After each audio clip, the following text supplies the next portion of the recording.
నమస్తే, welcome to V3 news. Nizam నిరంకుశ పరిపాలనకు వ్యతిరేకంగా సాగిన మహత్తరమైన ప్రజా పోరాటమే తెలంగాణ రైతాంగ సాయుధ పోరాటం.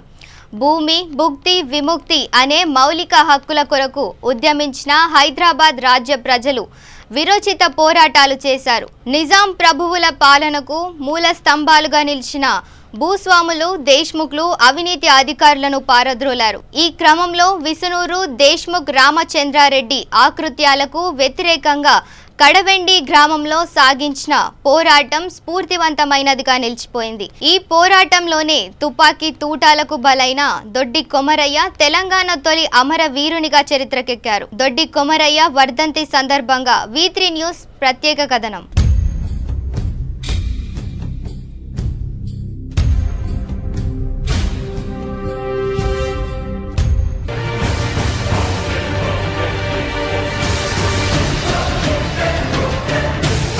అది 1946 జూలై 4 జనగామ తాలూకా కడవెండి గ్రామం. అప్పటిదాకా వెలిగిన సూర్యుడు కనుమరుగయ్యాడు. పశుపక్ష్యాదులు తమ గూటికి చేరుకుంటున్నాయి. అప్పుడే చిరు చీకట్లు అలుముకున్నాయి. తమ బ్రతుకుల్లోని చీకటిని పారద్రోలేందుకు పొద్దంతా కాయ కష్టం చేసిన మట్టి మనుషులంతా ఒక్కటై ఆ సంఘం అండతో జులూసు ప్రారంభించారు. జులూసు అంటే ప్రదర్శన. సంఘం వర్ధిల్లాలి, వెట్టి చాకిరి నశించాలి, భూమి భుక్తి కావాలి అనే నినాదాలు ఆకాశాన్నంటాయి. అప్పటి వరకు చెట్లల్లో గుట్లల్లో గొర్రెలను మేపి దొడ్డిలో చేర్చిన యువకుడు గొర్రెలకున్న స్వేచ్ఛ మాకు లేకపాయే అనుకుంటూ ఆ ప్రదర్శనలో ముందు వరుసలో చేరాడు. క్రూరత్వానికి మారు పేరైన దొరసాని ప్రజలను పెట్టే చిత్రహింసలకు కేంద్రమైన గడి. ప్రదర్శన గడిని సమీపించింది. ప్రదర్శనలో పాల్గొన్న జనం మరింత రెట్టింపు ఉత్సాహంతో సంఘం వర్ధిల్లాలి, వెట్టి చాకిరి నశించాలి అనే నినాదాలు హోరెత్తించారు. అంతలోనే ఉరుములేని పిడుగువలే తూటాలు కురిశాయి. ప్రదర్శనలో ముందు భాగాన ఉన్న యువకుని పొట్టలోకి దూసుకుపోవడంతో అక్కడికక్కడే నేల కొరిగాడు. అతనే సామాన్య గొర్ల కాపర్ల కుటుంబానికి చెందిన 2 పదులు కూడా దాటని దొడ్డి కొమరయ్య. సంఘంలో క్రియాశీలకంగా పనిచేసే దొడ్డి మల్లయ్య సోదరుడు దొడ్డి కొమరయ్య. సరిగ్గా 7 దశాబ్దాల కిందట కడవెండి గ్రామంలో ఈ ఘోరం జరిగింది.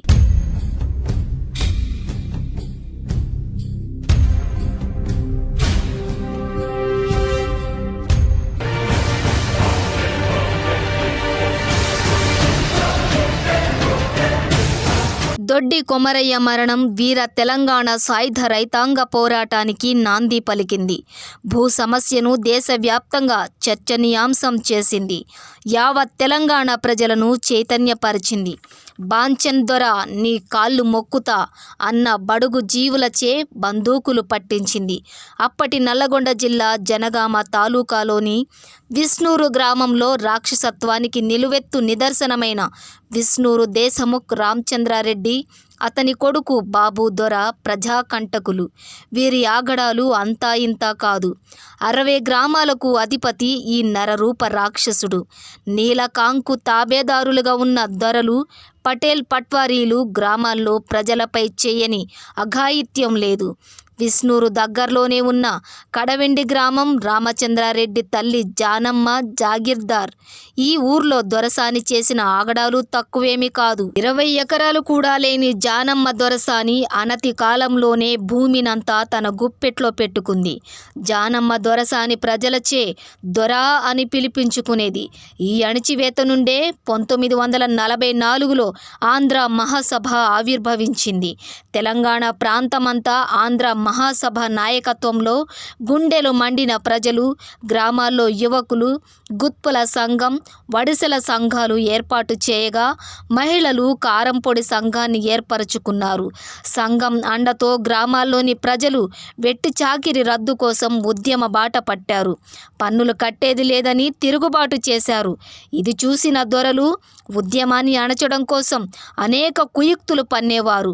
కడవెండి గ్రామస్తులైన దొడ్డి కొమరయ్య అన్న దొడ్డి మల్లయ్య గ్రామంలోని గొల్ల కురుమల నాయకుడు. జానమ్మ దొరసానికి వెట్టికి గొర్రెలను ఇవ్వవద్దని, మనకు సంఘం అండగా ఉందని గొర్రెల కాపర్లను చైతన్యపరిచాడు. దొడ్డి మల్లయ్యతో పాటు ఇదే గ్రామానికి చెందిన నల్లా నరసింహులు, మంగలి కొండయ్య, ఎర్రంరెడ్డి మోహన్ రెడ్డి, నరసయ్య తదితరులు సంఘంలో చేరి గ్రామ నాయకులయ్యారు.